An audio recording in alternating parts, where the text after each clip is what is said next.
en las salvajes tierras altas y las llanuras devastadas por la guerra de Asia Central, yacen tentadores vestigios del mundo antiguo. Aquí, hace 2300 años, Alejandro Magno se convirtió en el primer europeo en dominar Oriente. En una campaña épica, los antiguos griegos aplastaron el imperio persa. Fue un punto de inflexión en la historia de la humanidad. A orillas del caudaloso río Oxus, Alejandro descubrió una civilización oriental muy desarrollada. Me llamo David Adams, soy fotoperiodista y quiero explorar las huellas de este mundo antiguo, hoy casi totalmente borradas. Esta es mi búsqueda del mundo perdido de Alejandro.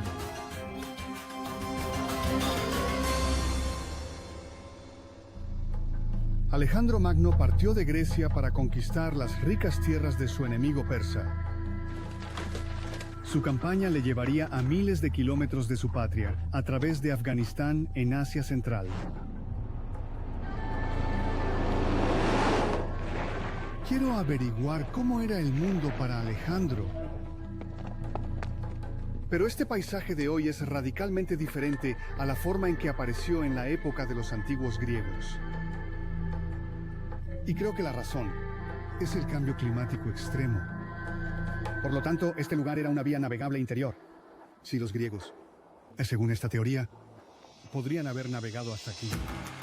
Hoy en día, aún sobreviven vestigios de la época en que el agua conectaba estas tierras. Hay un atisbo de la extraordinaria civilización del Oxus que antaño prosperó en estas tierras áridas y estériles. Grandes ciudades y rutas comerciales registradas por primera vez por los exploradores que surcaban los mares antiguos.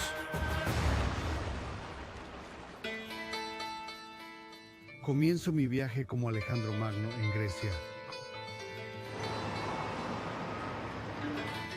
Este es el puerto de Volos, a unas 4 horas en coche de la actual capital moderna, Atenas. Ahora bien, a vuelo de pájaro, son unos 4000 kilómetros hasta Afganistán. Ahora, en la época de Alejandro Magno, que era el fin del mundo. Pero lo que es sorprendente acerca de Alejandro es que él no fue el primero en viajar hacia el este. Los griegos han sido atraídos por el este desde los primeros tiempos. Quiero ver qué conexiones hay con Alejandro y quién pudo haberlo inspirado.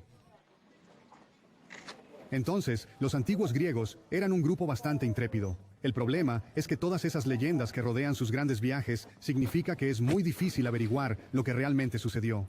Pero detrás de algunas de ellas hay un elemento de verdad. Y el más famoso de ellos fue Jasón y los argonautas. Gracias al gobierno de Volos, Wayne se nos ha dado el uso de su réplica del famoso barco de Jasón, el Argo, para explorar qué verdad se esconde detrás del legendario viaje de Jasón. Se cree que cuando Jasón y su tripulación de argonautas zarparon hace más de 3000 años, barcos como este surcaban el mar Egeo.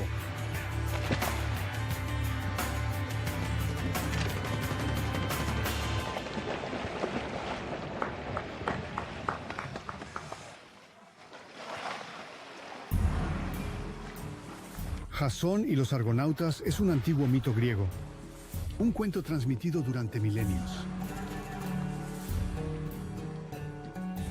El héroe, el príncipe Jasón y su tripulación de argonautas surcaban mares lejanos en busca del mágico vellocino de oro. El vellocino era un símbolo de prosperidad para su familia y su reino. Bueno, supongo que a estas alturas te estarás preguntando qué tiene que ver Jasón y los argonautas con Alejandro Magno en Afganistán. Y si aceptamos la versión popularizada de la historia, pues nada de nada. Pero hay fragmentos mucho más antiguos que cuentan un viaje muy diferente para Jason. Ahora, si estoy en lo cierto, esto arrojará una luz sorprendente. De dónde vino la leyenda, y quizás más importante, a dónde fueron. Y eso tiene todo que ver con mi búsqueda del mundo perdido de Alejandro.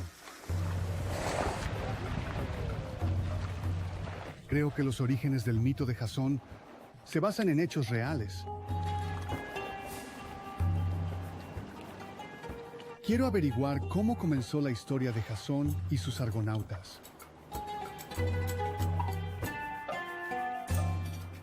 Nuestro Jasón moderno y capitán de este Argo es Babelos Stavros. Con los años, él y el club de remo argonautas han navegado de un lado a otro del mar Egeo. Si vas a explorar la leyenda de Jasón y los argonautas, esta es la tripulación con la que debes hacerlo. Este Argo es una galera de guerra de 50 y pico, lo que se conoce como un penteconter. Hecha a mano usando herramientas y técnicas de la Edad de Bronce. No hay un clavo que se encuentre en cualquier lugar a lo largo de sus 28 metros de largo casco. En la antigüedad, este tipo de embarcaciones versátiles se utilizaban para el comercio marítimo de larga distancia. La versión popular del mito de Jasón dice que en el año de Jasón zarparon de Micenas, en la Grecia de la Edad de Bronce, hacia el mar Egeo. Cruzaron el mar de Mármara y pasaron por el Bósforo al mar Negro, donde giraron hacia el este. Hacia la tierra del vellocino de oro, que hoy se cree que está en la República de Georgia. Pero esto no puede ser cierto. No hay pruebas de que los griegos micénicos llegaran a Georgia. Es más, Georgia no era un importante centro de producción de oro. Eso hace que la idea de Georgia como la tierra del vellocino de oro sea difícil de creer.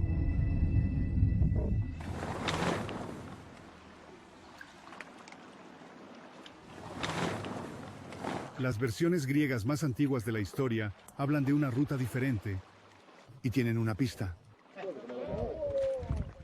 Los legendarios argonautas se dirigían mucho más lejos que Georgia, hacia el remoto este. Lo que dicen es que navegaron desde el Mar Negro hacia el océano y luego rodearon África de vuelta al Mediterráneo.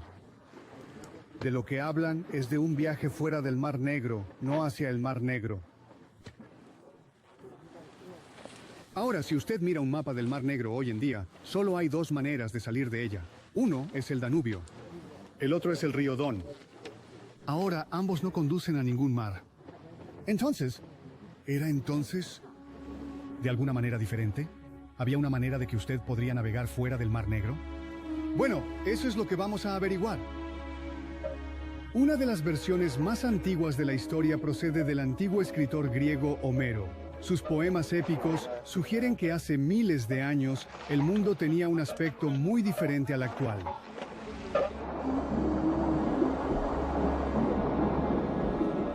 El nivel de las aguas era tan alto que los mares, lagos y ríos de la Tierra nos resultarían irreconocibles. Al final de la última era glacial, hace unos 14.000 años, el cambio climático comenzó a derretir las vastas capas de hielo del hemisferio norte, causando mega inundaciones. El mar Caspio se elevó más de 50 metros. Es decir, más de 150 metros. A medida que continuaba creciendo, se desbordó, inundando el Mar Negro. Estos dos mares fueron una vez conectados por una vía fluvial masiva, y creo que es el enlace comercial descrito en las leyendas como el río Tesis. Así, desde alrededor del año 1200 a.C., era posible navegar desde Grecia, a través del Mar Negro y en el este, al igual que Homero describió. Ahora, el momento de estas mega inundaciones sigue siendo objeto de acalorados debates, pero lo que es importante para nosotros es que la conexión entre los mares probablemente permaneció abierta hasta alrededor del 6000 a.C.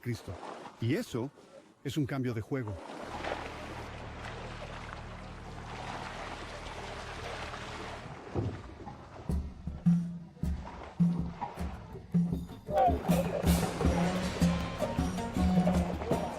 antigua historia griega de Jasón y sus valientes argonautas podría haberse originado miles de años antes de lo que pensamos, con las primeras personas que navegaron por esta antigua vía fluvial. Estamos llegando a tierra porque hay un lugar muy especial que quiero ver a poca distancia de la ciudad.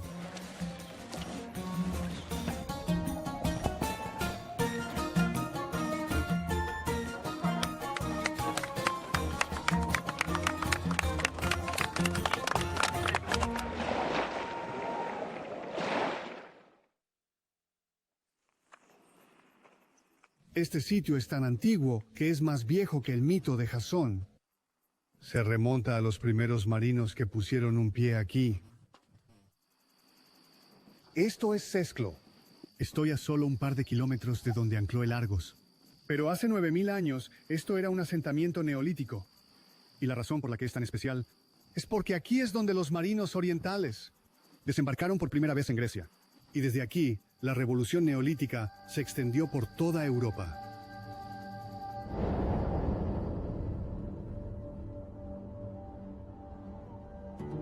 En el Neolítico, un cambio revolucionario en la civilización humana se estaba afianzando. La gente dejó el estilo de vida nómada y comenzó a cultivar.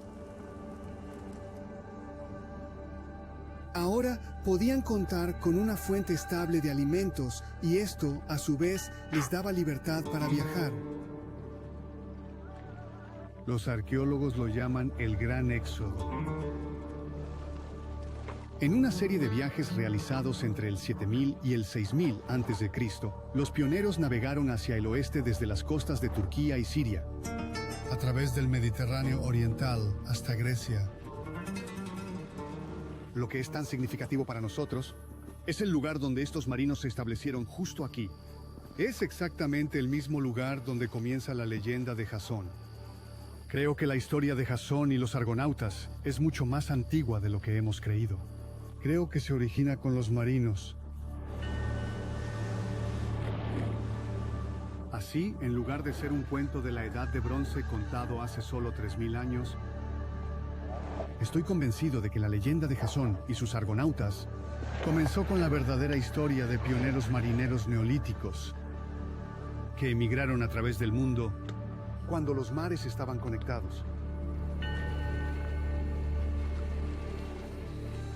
Y hay un notable registro de marinos neolíticos que sobrevive hoy en día. Esta es una pictografía de un barco de mar neolítico, grabada en las rocas de Gobustán, a más de 20 kilómetros al este, en Azerbaiyán. Se trata de embarcaciones con quillas. Algunos tienen hasta 37 remeros. Sugieren que los marinos neolíticos habían desarrollado la tecnología necesaria para la navegación marítima de larga distancia, por lo que podrían haber viajado y comerciado entre el este y el oeste. Para que todo esto sea factible, debe haber alguna prueba de que la vía fluvial que une estos mares, el legendario río Fasis, existió realmente. Como los navegantes neolíticos, me dirijo desde Grecia, a través del Mar Negro, al sur de Rusia. El nivel del agua ha descendido hasta 75 metros, es decir, casi 250 pies. Pero creo que aún sobrevive un remanente de la Fasis. Se conoce como la vía fluvial de Manich. Recorre más de 600 kilómetros, casi hasta el Caspio. En una cadena de lagos, arroyos y humedales pantanosos.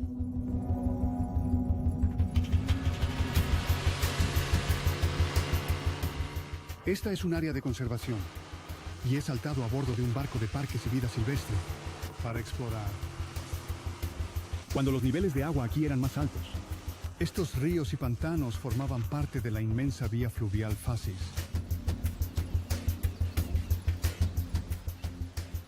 Lo verdaderamente extraordinario es que, después de 8.0 años, Kazajstán y los rusos planean reabrirlo mediante una serie de canales y diques. Volverán a conectar los mares y una vez más se podrá navegar desde el Mar Negro hasta el Caspio.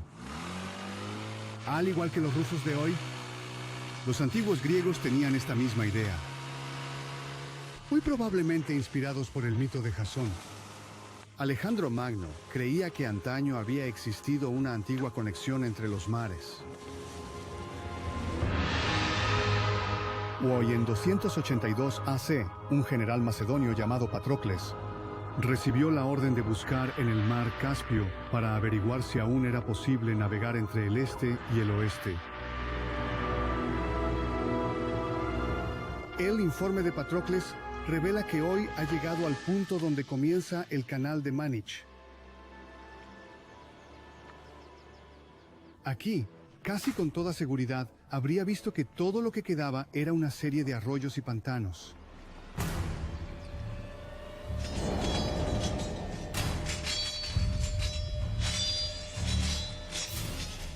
En una asombrosa serie de conquistas, Alejandro expandió el imperio griego hasta las fronteras de la India. Al igual que su héroe mítico, Jasón, Alejandro encontró inmensas riquezas en las tierras orientales. Se dio cuenta de que para que su nuevo imperio funcionara, tenía que transportar estos lucrativos bienes de vuelta a Grecia. La respuesta fue crear una ruta marítima. A pesar de que el río Fases ya no fluía, Patrocles aún tenía que encontrar una conexión entre el mar Caspio y las rutas comerciales de la India. Los registros griegos nos dicen que Patrocles encontró una manera de navegar desde el Caspio o al río más poderoso de Asia Central, el Oxus, una vía fluvial que fluía miles de kilómetros hacia el este.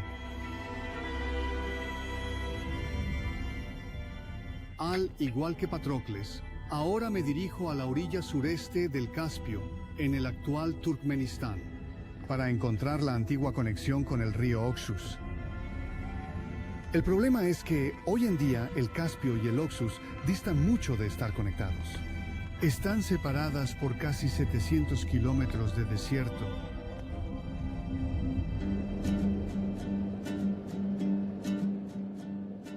Los niveles de agua han bajado tanto que hoy es un mundo completamente diferente. Entonces, ¿todo esto de aquí son dunas de arena? ¿Sí? ¿Y hasta dónde llega? Alrededor de 150 kilómetros. Quiero llegar al punto donde termina el Caspio hoy. Durante el próximo mes, Baba será mi guía e intérprete de todo lo turcomano. Dijo que solo tomara este camino. Y así es donde dijo que el agua termina allí.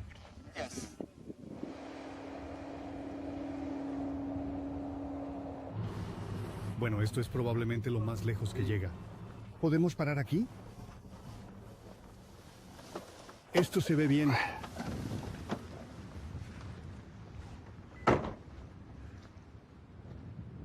Bueno, todo este lugar es sal. Es lo que queda del antiguo mar. Pero por aquí es donde el Caspio llega a su fin, o al menos es lo lejos que viaja hacia el este hoy en día. Así que eso plantea un enigma increíble, porque según los antiguos griegos, eran capaces de navegar a través de aquí y hasta el Oxus. Así que el enigma es, ¿qué pasó con el río? Los griegos describen una vasta vía fluvial, donde el comercio desde el Oxus podría ser transportado hacia el oeste. Es difícil imaginar que este paisaje estéril y salado fue una vez una ruta de navegación ocupada y fértil.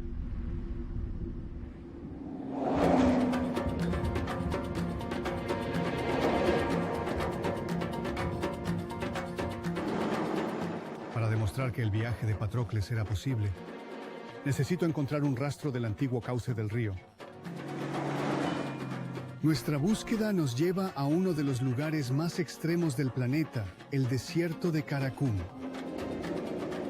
Las temperaturas en verano pueden alcanzar los 52 grados. En pleno invierno, descienden hasta 40 grados bajo cero. Este es un territorio virgen para todos. Según Baba, ningún forastero y pocos lugareños intentan siquiera cruzar este mar de arena. Parece un poco, Más profundo, un poco pegajoso el barro. ¿Crees que deberíamos dar la vuelta? Creo que sí. Podría llover. No nos arriesguemos. seguimos el lecho seco y quebrado de un río que hoy se llama Uzboy. ¿Podría haber sido una rama del poderoso delta del Oxus que registró Patrocles? 200 kilómetros en el desierto y el Uzboy empieza a mostrar signos de flujo de agua.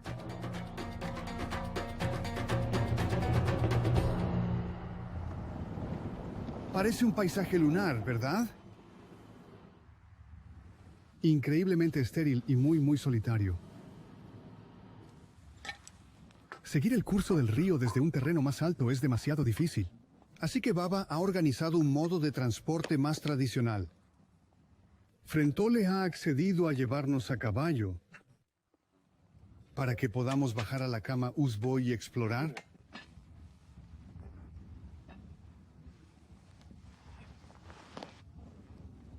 Si te preguntas por qué Tole se pone un disfraz, no es para nosotros, no es para el espectáculo. Es tan tradicional aquí que no podían soportar la idea de subirse a un caballo sin parecer un guerrero turcomano. Hay un dicho, aquí en todo este país, que el paraíso está en la parte posterior de un caballo. Los lugareños, como Tole, son conocidos como los Atili, la gente del caballo.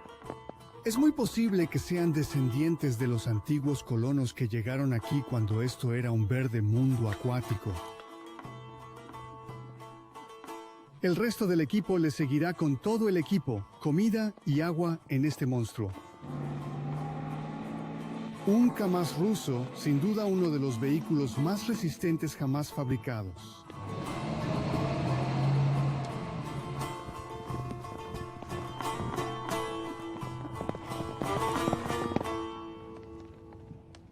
En esta región estéril y desolada, hay una ruina que se erige como un monumento a la antigua cultura fluvial.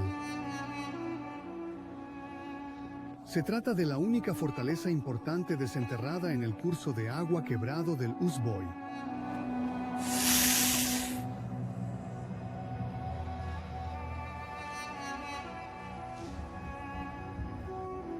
Formaba parte de un asentamiento llamado Igdikala, y se construyó alrededor del año 200 de Psicción, 500 años después del viaje de Patrocles. Es como si hubiera sido ayer. Es increíble que probablemente un pueblo de buen tamaño viviera en este lugar, ya fuera un lugar donde había impuestos recaudados por el tráfico de agua, o si era completamente seco aquí, y era en realidad caravanas que vienen a través. Te muestra cómo el cambio climático puede cambiar totalmente un lugar. La gente no podría vivir aquí hoy. Es demasiado seco y no hay agua. Todo es agua salada. Es todo lo que queda de una antigua ciudad próspera.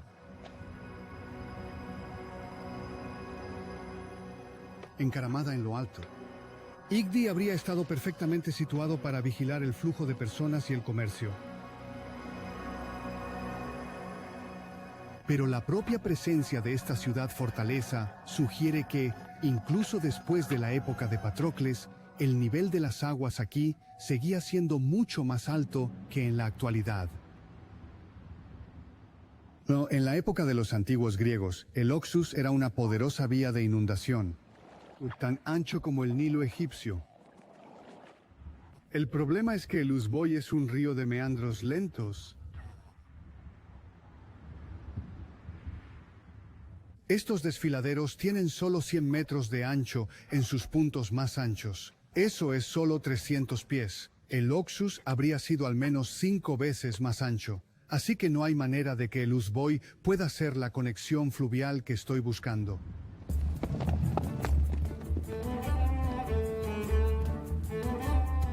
Hemos recorrido más de 350 kilómetros por las arenas del Caracú. Y vamos a pasar otra noche helada en el desierto.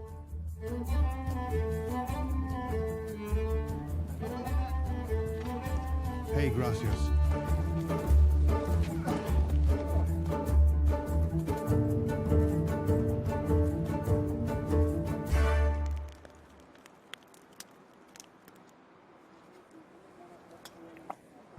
Es fantástico.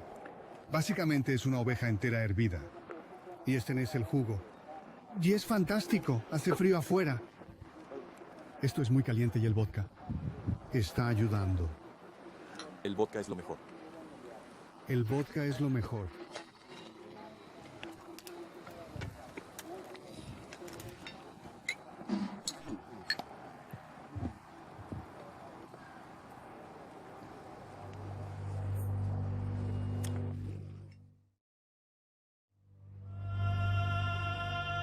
Esta siempre ha sido una tierra rica en recursos.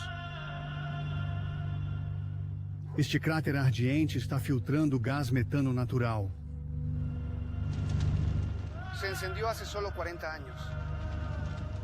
Pero se ha ganado el nombre de Puerta del Infierno.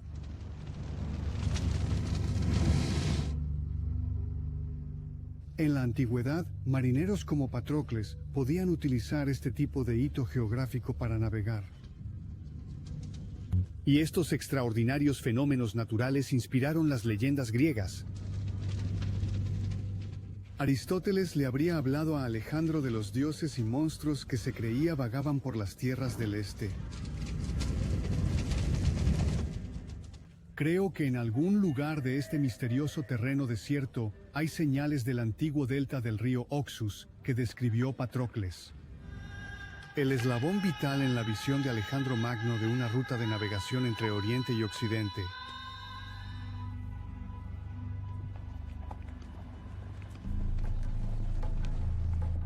Hay una teoría olvidada que podría tener la clave.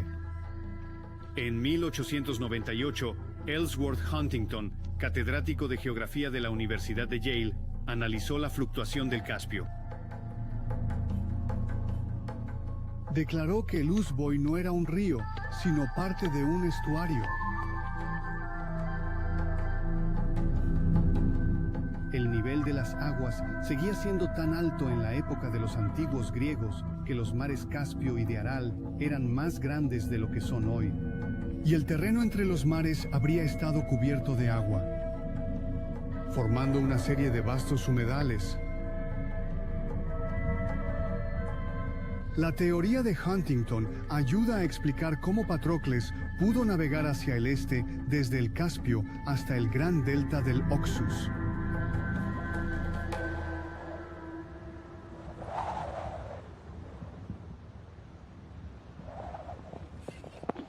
Después de 10 días de caminata a través de algunos de los terrenos más inhóspitos de la Tierra, encontramos lo que habíamos estado buscando. Pero no estaba preparado para la grandeza de la antigua costa.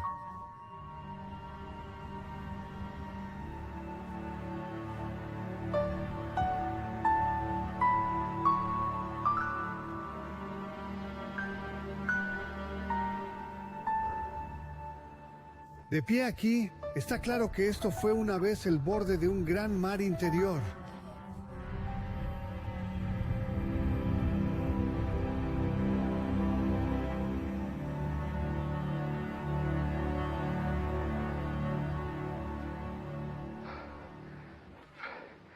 Así que si esta teoría es correcta, lo que significa es el nivel del mar, todo el camino desde el Caspio, hasta aquí y hasta el Aral, era mucho más alto. Ahora, donde me detuve allí, es de 250 pies, y ahí es donde calculan. Ok, el nivel del mar llegó a... Así que este lugar era una vía navegable interior. Si los griegos, según esta teoría, podrían haber navegado hasta aquí,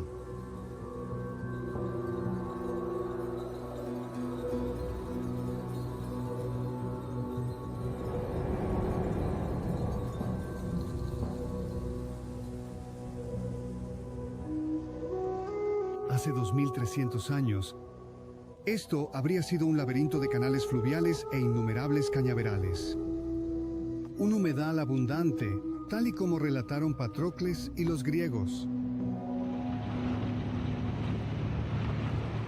He oído que al norte yacen las ruinas de una magnífica ciudad, asentada por los persas en la época en que Alejandro viajó al este.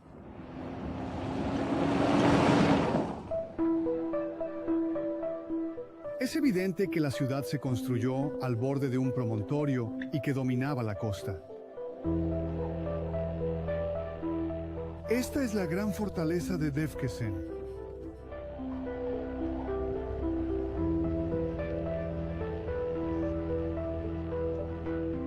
En la actualidad, Defkesan se encuentra justo en la frontera entre Turkmenistán y Uzbekistán, en tierra de nadie.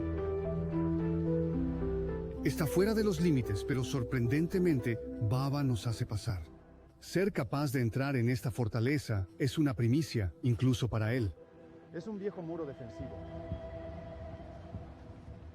Esto de aquí es una ciudad. La ciudad está construida sobre un escarpe de 30 metros de altura. Estaba protegida de los ataques por un sistema de fosos y murallas defensivas que conducían a través de la entrada de la ciudad hasta la ciudadela central, o Arg. ¿Has visto alguna vez una puerta o una entrada así en algún sitio? Es increíble. Tiene la forma de un hacha de batalla o un semicírculo.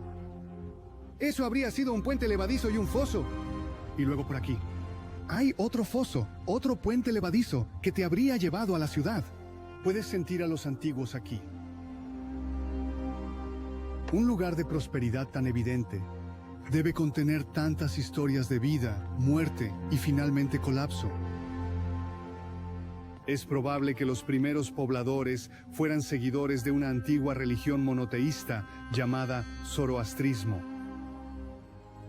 Pero este santuario se remonta a la ocupación medieval más reciente y la llegada del Islam hace 900 años.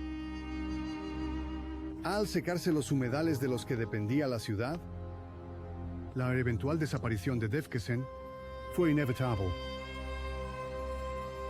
Este lugar me ha impresionado, es magnífico. Y sobre todo porque no ha sido robado. Básicamente, en lo que a arqueología se refiere, está intacto. Pero si pudieras imaginar cómo era este lugar. Vivieron aquí desde aproximadamente el 400 a.C., quizá antes.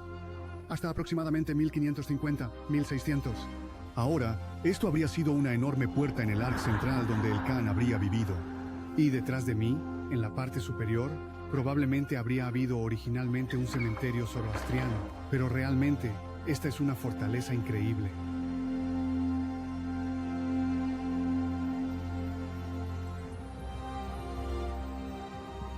Pero Defkesen no está solo.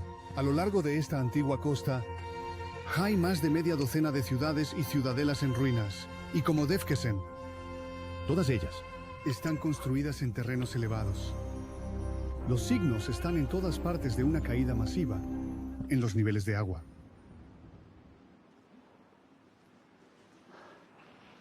Bueno, esto es todo un agujero en el suelo. Wow. Creo. Obviamente el pozo. Y yo realmente no quiero tople en él porque si miro hacia abajo. Bueno, son unos buenos 30 metros. ¿Y lo que es? Es un indicador increíble de lo que estas personas pasaron a través de los siglos. Porque probablemente comenzó cuando el nivel del agua era mucho más alto. Es bastante superficial.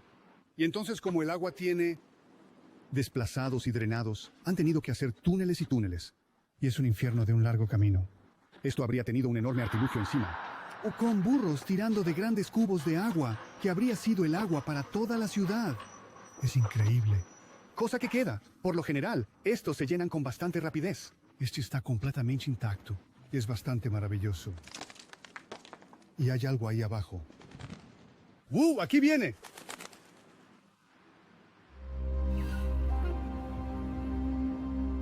La historia de la ciudad perdida de Defkesen es un indicador siglo a siglo del cambio climático radical que ocurrió aquí.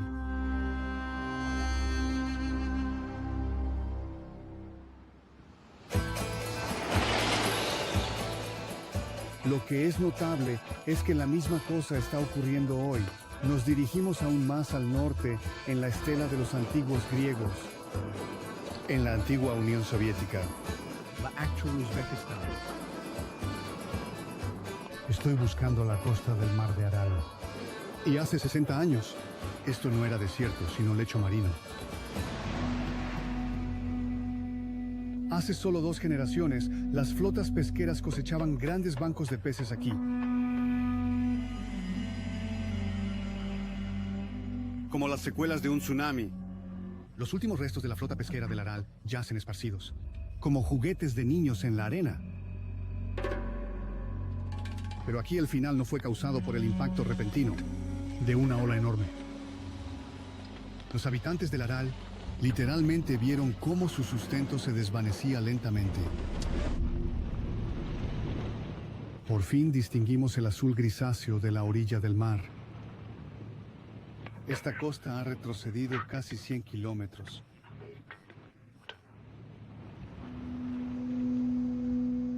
Sin precipitaciones de las que hablar, el Aral depende exclusivamente de las aguas del antiguo Oxus y del Jaxartes.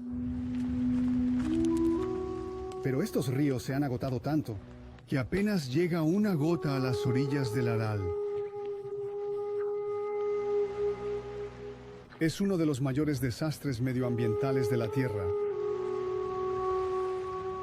Hoy, este mar está al borde de la extinción. Según mi GPS, está a unos 54 pies sobre el nivel medio del mar. Esos son unos 16 metros. Es un cambio increíble respecto a los años 60, cuando el nivel del mar era 30 metros más alto que donde estoy. Lo que también es increíble es, ya hace un frío increíble. Estamos a 2 grados, tengo las manos entumecidas. Y operar esta cosa es bastante difícil. Patrocles registra la distancia desde aquí hasta el Caspio, pero no hace mención del mar de Aral. Los niveles de agua aquí eran tan altos que el Aral era parte de una vía fluvial conectada. Lo que para mí es sorprendente es que hace 2500 años el nivel del mar era en realidad 200 pies más alto. En la época de Alejandro, toda esta zona estaba inundada.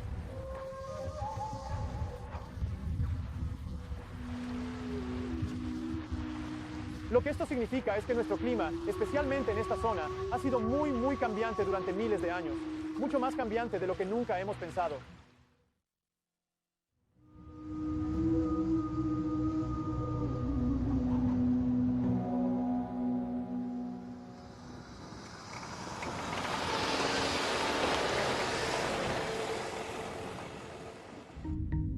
Como Patrocles, hemos atravesado el Caspio hasta llegar al mar de Aral. Ahora nos dirigimos al sur, hacia Afganistán, para llegar al río Oxus. En la época de los antiguos griegos, el trayecto desde aquí hasta el delta del Oxus habría sido una navegación tranquila, pero para nosotros hoy es un viaje de 300 kilómetros.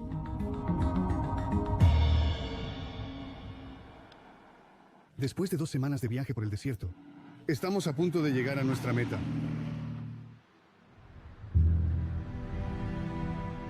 Cuando llegaron los griegos, se encontraron con el corazón de una civilización que ya tenía más de 2000 años. Pues bien, es aquí, el Oxus, lo que llamaban la gran corriente de la humanidad. Y se suponía que había mecido la cuna de nuestra raza. Ahora, hoy, todavía fluye 2500 kilómetros desde el techo del mundo, casi hasta el mar de Aral. Es uno de los grandes ríos del mundo. Hoy desaparece no lejos de aquí en 1000 canales de riego. Pero en la época de Patrocles, este río estaba en pleno caudal. Había tenido éxito en su misión. Patrocles confirmó que, tal como Alejandro había imaginado, este gran río transportaba el comercio desde la India a través de Asia Central, hasta el mar Caspio.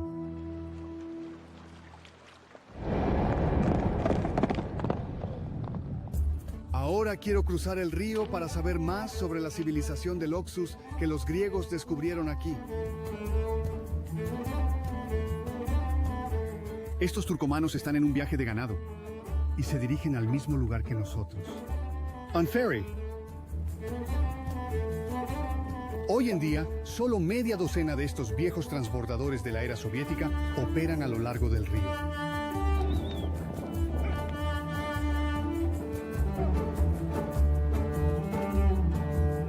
El tráfico fue muriendo lentamente a medida que disminuía el comercio del Oxus, cambiaban los países y las fronteras y se extendían las carreteras y los vehículos. Bueno, barcazas como esta han estado subiendo y bajando por el Oxus durante mucho tiempo. Durante el periodo soviético se podía navegar desde el mar de Aral. Hoy eso no es posible. Pero en tiempos de los griegos, este río habría estado lleno de tráfico.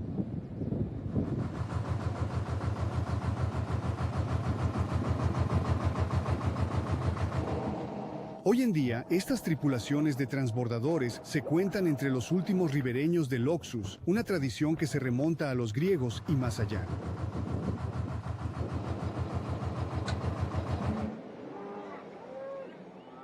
Hace mucho tiempo, el Oxus era una antigua carretera,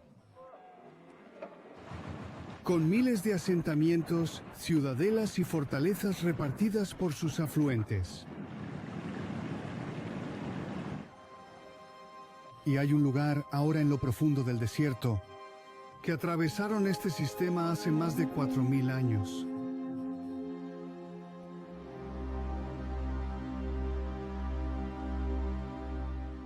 Estas son las ruinas de la ciudad de Gonur.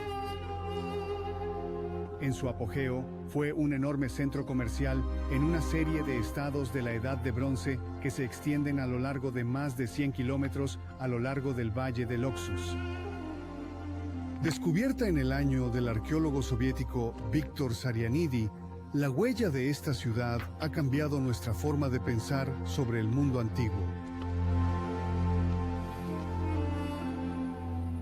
Incluso hoy en día, se ve claramente el laberinto de calles de Gonur.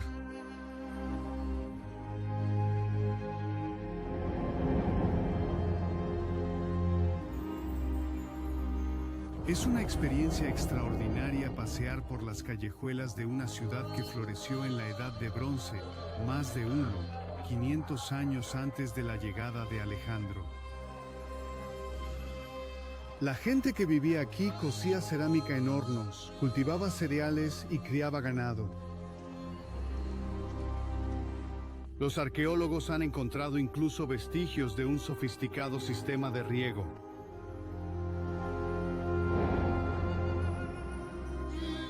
Y lo realmente asombroso es el trazado de la ciudad. Un asentamiento rectangular rodeado de poderosas murallas defensivas y bastiones semicirculares. Gonur era una ciudad imperial. Dentro de su complejo palaciego fortificado había viviendas reales y cámaras funerarias. Estas excavaciones revelan que, al igual que en el antiguo Egipto, las tumbas reales estaban llenas de tesoros de oro y animales para mantenerlos en la otra vida. Bueno, Pava me dice que lo más probable es que sea el caballo del rey, porque está enterrado justo al lado de su cámara funeraria. Esto demuestra por cuánto tiempo el caballo ha sido venerado en esta tierra. Casi 5500 años. Supongo que nada ha cambiado realmente aquí.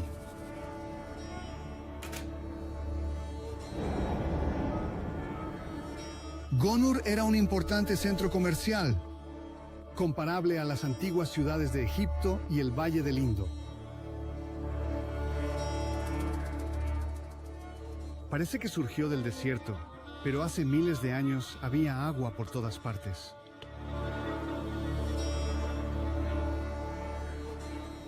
Una vez esto estuvo realmente lleno de agua. Este fue probablemente el embalse del rey. Y este era un sistema de filtración que sacaba el lodo del río o del agua del canal, por lo que era pura. Pero entonces algo salió radicalmente mal, y este lugar fue abandonado. Gonur y sus ciudades hermanas desaparecieron tan misteriosamente como habían aparecido. Entonces, ¿cómo puede explicarse todo esto? ¿Cómo pudo una civilización simplemente aparecer? ¿Prosperar durante 500 años o más y luego desaparecer igual de misteriosamente? Realmente, eso es solo otro ejemplo de lo frágil que es la sociedad humana. Estos lugares prosperaron y luego se convirtieron en polvo. Ejércitos conquistadores como Alejandro pueden haber acelerado el proceso, pero en realidad ha sido el medio ambiente el que ha decidido el destino de la humanidad.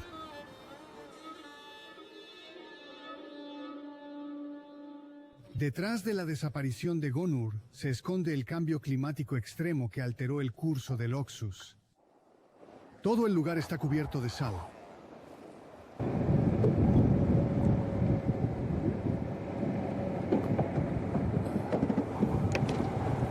¡Wow! Bueno, esto es increíble. Este es un antiguo lago. Ahora bien, mi GPS nos ha traído aquí y ha confirmado la investigación que he estado haciendo. Básicamente, todo el camino desde Afganistán, a través de aquí hasta el Caspio, es una depresión baja. Ahora creo que es el lecho del antiguo río.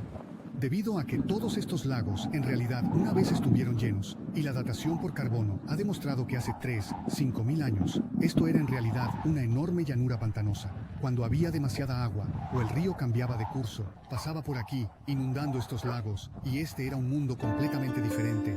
A través de los tiempos, los cambios en el curso del Oxus han sido tan volátiles que los lugareños lo llamaron Yeun, el río loco. Esta es mi última noche con Bárbara y los chicos. Sin ellos, no habría podido siquiera intentar este viaje, siguiendo el rastro de los antiguos pioneros que cruzaron el globo cuando este era un mundo acuático. Entonces fue el Oxus, el Jehun, el río loco, el que determinó cómo se desarrollaron las civilizaciones aquí. El río cambió su curso, destruyendo una civilización y dando origen a otra. Un río increíble. En esta tierra increíble. En tiempos de Alejandro, los griegos se aventuraron en un mundo perdido. A lo largo del Oxus, descubrieron una cultura olvidada de la Edad de Bronce, tan magnífica que rivalizaba con cualquiera de la tierra. Los griegos se inspiraron en la leyenda de Jasón y los argonautas para buscar una ruta de navegación entre Oriente y Occidente. Y la extraordinaria misión de Patrocles demostró que una vez el Oxus, de hecho, fluía a través del Caspio. Hoy en día, todo lo que falta es el agua.